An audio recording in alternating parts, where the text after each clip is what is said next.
আসসালামু আলাইকুম। ওয়ার্ডপ্রেসে আমরা আজকে নতুন আরেকটি প্লাগইন সম্পর্কে ইন্ট্রোডিউস হব। প্লাগইনটা হচ্ছে যে প্লাগইন দিয়ে আপনি একটা স্কুল ম্যানেজমেন্ট সফটওয়্যার বানাতে পারেন। অর্থাৎ আমি বলতে চাচ্ছি যে একটা স্কুল যখন হয় তার একটা ওয়েবসাইট থাকে না? সেই ওয়েবসাইটটা আপনি বানাতে পারবেন। এটার অনেক ডিমান্ড আছে আর সহজ বলবো না, আপনাকে পরিশ্রম করতে হবে এবং এটা বানাতে হবে। মানে আপনি যদি একটা স্কুল দেন অথবা যারা স্কুল দিছে তাদের ওয়েবসাইট নেয়, তারা যদি আপনাকে বলে যে উনি একটা স্কুল দিছেন, তো ওনার একটা ওয়েবসাইট লাগবে, তো আপনি অবশ্যই বানায় দিতে পারবেন। এটাই। হুম। তো এখন প্রশ্ন হচ্ছে যে ওয়েবসাইট যে কি থাকবে? ওয়েবসাইটে টিচার থাকবে, স্টুডেন্ট থাকবে, রেজিস্ট্রেশন থাকবে, টাকা পয়সা বকেয়া মানে ম্যানেজমেন্ট পুরা। আপনারা সবাই জানেন আপনাদের ছেলে মেয়ে স্কুলে পড়ে, তাদের ওয়েবসাইটে সব আপডেট দেওয়া থাকে। সেই ওয়েবসাইটে আপনি বানাবেন ওয়ার্ডপ্রেস দিয়ে। ঠিক আছে? আমরা একটা প্লাগইন নিব। সেই প্লাগইনের নাম হলো স্কুল ম্যানেজমেন্ট সিস্টেম। আপনারা প্লাগইনটা ইনস্টল করে নিবেন। হ্যাঁ? সবাই। ওকে, আমরা এখানে যাচ্ছি। যাওয়ার পরে ধরেন আমি এইখানে আমার প্লাগইনের যে নাম এই যে দেখাইতেছি ইনস্টল প্লাগইন। প্লাগইনের নাম হচ্ছে the school management. The school management. The school management. এই প্লাগইনটা আপনারা ইনস্টল করে নেবেন। The school management. ওকে? এই যে এখানে গিয়ে লিখবেন অ্যাড অ্যাড প্লাগইনে ক্লিক করে এই যে এখানে ক্লিক করে তারপর একটা সার্চ বাটন আসবে না? দি school management THEDSCHW school MANAGMENT ধরেন এরকম লিখলেন। আমারটা তো প্রো, আপনাদের বিভিন্ন ধরনের স্কুল ম্যানেজমেন্ট এরকম আসবে, নিয়ে নেবেন, সমস্যা নেই। আমারটা কি না, আপনি আপনার এইখান থেকে নিয়ে নেবেন স্কুল ম্যানেজমেন্ট, কোনো সমস্যা নেই, তো করতে পারবেন। ঠিক আছে? ওকে, এখন আপনার কোনো কাজ নাই, শুধু প্লাগইনে কাজ। আর কি আছে না আছে এগুলো দেখা লাগবে না। আপনি প্লাগইন পাবেন কোথায়? এই যে স্কুল ম্যানেজমেন্ট আছে না, তার আন্ডারে দেখেন কত কাজ। এগুলি সব স্কুলের আন্ডারে প্লাগইন। সর্বপ্রথম স্কুল ম্যানেজমেন্টে ক্লিক করবেন, ড্যাশবোর্ডে যাবেন। ড্যাশবোর্ডে যাওয়ার পরে আপনাকে প্রথম একটা স্কুলের নাম ইনিশিয়েট করতে হবে। আমি জিসিজেড ইনফোটেক নামে আপনি একটা স্কুলের নাম দিলাম, ফোন নাম্বার দিলাম, total class, assign classes, status active. ঠিক আছে? তো ডিফল্ট স্কুল আছে একটা, এই যেরকম ফোন নাম্বার টাম্বার দিয়ে আপনি এটা বানাবেন। তো স্কুলের ভিতরে ঢুকবেন। ঢোকার পরে ধরেন স্কুল, এখানে আসবেন স্কুল ড্যাশবোর্ডে। ঠিক আছে? এখন স্কুল ড্যাশবোর্ডে এসে টোটাল, এই যে দেখেন এখানে লেখা আছে total class zero, total section zero, total, কারণ আমি তো কিছু করি না এখনো, তাই না? স্কুলের সব জিরো আছে, total rolls, total library, total teachers, total staff, everything. হ্যাঁ? তো এইখানে এসে এই যে সেটিংটা আপনাকে কমপ্লিট করে নিতে হবে। ঠিক আছে? তো এখানে স্কুল এসএমএস, এই যে এসএমএস দিতে পারেন। কিছু কিছু জিনিস আছে হয়তোবা আপনি ধরেন এই যে এখানে আসবেন, এখানে ক্লিক করলে স্কুলের এসএমএস দিবেন। হ্যাঁ? এগুলি সবই পাবেন। তারপরে অ্যাসাইন ক্লাস করবেন।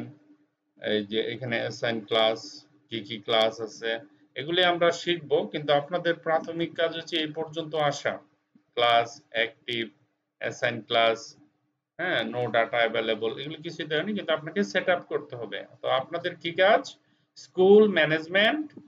আমরা একটা ওয়েবসাইট বানাবো যেটা দিয়ে একটা স্কুল পরিচালনা করা যায় সেরকম। ঠিক আছে? আমরা এগুলো সব আস্তে আস্তে শিখবো। আপনাকে প্লাগইনটা কালেকশন করে এই পর্যন্ত আসতে হবে, ড্যাশবোর্ডে যেতে হবে, স্কুল ম্যানেজমেন্টে যেতে হবে। তারপরে আপনার ড্যাশবোর্ড আছে, স্কুলে আছে, এই যে স্কুল আছে, ক্লাস আছে, তারপরে আপনি ধরেন সেশন আছে, ধরেন স্কুলে গেলেন,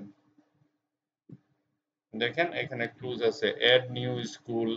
ঠিক আছে? আবার ক্লাস, অ্যাড নিউ ক্লাস, এখানে যাবেন। দেখেন এই যে ক্লাসে ক্লিক করলে অ্যাড ক্লাসেস, এখানে ক্লিক করবেন, নিউ স্কুলটা আপনারা করবেন। ঠিক আছে? এন্টার ক্লাস, ওকে, তো এখন ভিউ অল এত কিছু লাগবে না, এখানে ক্লাস এন্টার ক্লাস লেভেল। ধরেন আমি এখানে লিখলাম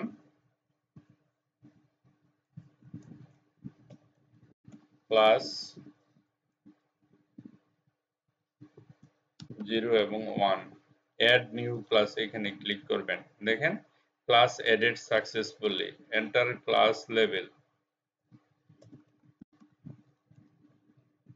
দেখেন এখানে হয়ে যাবে 2। ঠিক আছে, এন্টার CLASS ক্লাস 0 3, আবার লিখবেন CLASS ক্লাস 0 4, এখানে লিখবেন CLASS ক্লাস 0 5। ওকে, সাকসেসফুল এই যে মেসেজ আসতেছে। ভিউ অলে ক্লিক করেন তাহলে আপনি দেখতে পারবেন।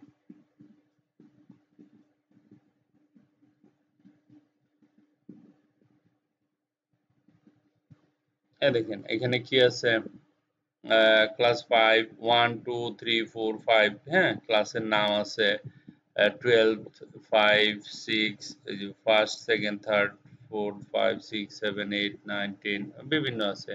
হ্যাঁ অলরেডি দেওয়া আছে, বা আপনি এখান থেকে ধরুন আমি ক্লাস 1 এ যদি ঢুকি, তাহলে এখান থেকে 1 এ ঢুকে আপনি কি করতে পারবেন, ক্লাস এটা বাদ দিতে পারবেন। ধরুন আমি ডিলিট করে দিলাম এটা, ইয়েস কনফার্ম।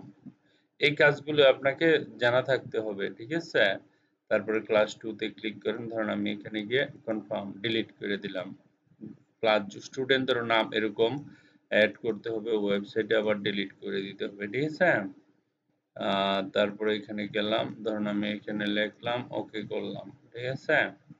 তারপরে ধরুন আমি সরি এখানে গেলাম, ডিলিট করলাম, কনফার্ম করলাম। ওকে, দেখেন আমি যোগ করলাম আর ডিলিটও করে দিলাম। আমি এখন এখানে ক্লিক করলাম ফার্স্ট এডিট, এই যে এটাতে গেলে আপনি এডিট অপশনে অ্যাকশনে যাবেন, এখানে ক্লিক করলাম। ক্লিক করার পরে এটা আপনি এডিট করতে পারবেন। প্লাস এই যে 1, আপনি এটা চেঞ্জ করে অন্য নামও দিতে পারবেন।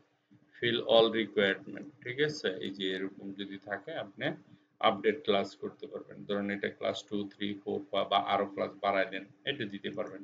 ভিউ এট অলে ক্লিক করলে সবগুলো ক্লাস আপনি দেখতে পারবেন, ঠিক আছে। তো এখানে ভিউ এই যে এখানে আছে সবগুলো ক্লাস আছে, তাই না, 1 থেকে 12 পর্যন্ত 1 2 3 3rd 6 7 প্রত্যেকটা ক্লাসে ক্লিক করলে আপনি এডিট করতে পারবেন। ওকে, এটা হচ্ছে ক্লাসের ব্যাপার, কিভাবে অ্যাড করবেন, ক্লাসের নাম দিবেন, সেই জিনিসগুলি এখানে অলরেডি আছে, ঠিক আছে।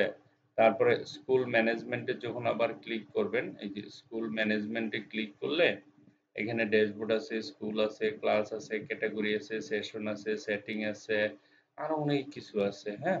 এই যে ক্লাস আছে, তারপরে আপনি ক্যাটাগরি আছে, ক্যাটাগরিতে ক্লিক করেন, এই যে ক্যাটাগরিতে ক্লিক করলে দেখবেন ক্যাটাগরি পড়ছে, বিভিন্ন ধরনের ক্যাটাগরি দিতে পারবেন। হ্যাঁ, অ্যাড ক্যাটাগরিতে ক্লিক করবেন। তারপরে এখানে ক্যাটাগরি 1 আমি সায়েন্স আর্টস, হ্যাঁ কমার্স ইত্যাদি জিনিসগুলো এখানে দিতে পারবেন, ঠিক আছে। এইভাবে আপনাদেরকে স্কুল ম্যানেজমেন্ট সফটওয়্যারটা সাজাতে হবে। Okay, thank you very much for watching this video, bye by.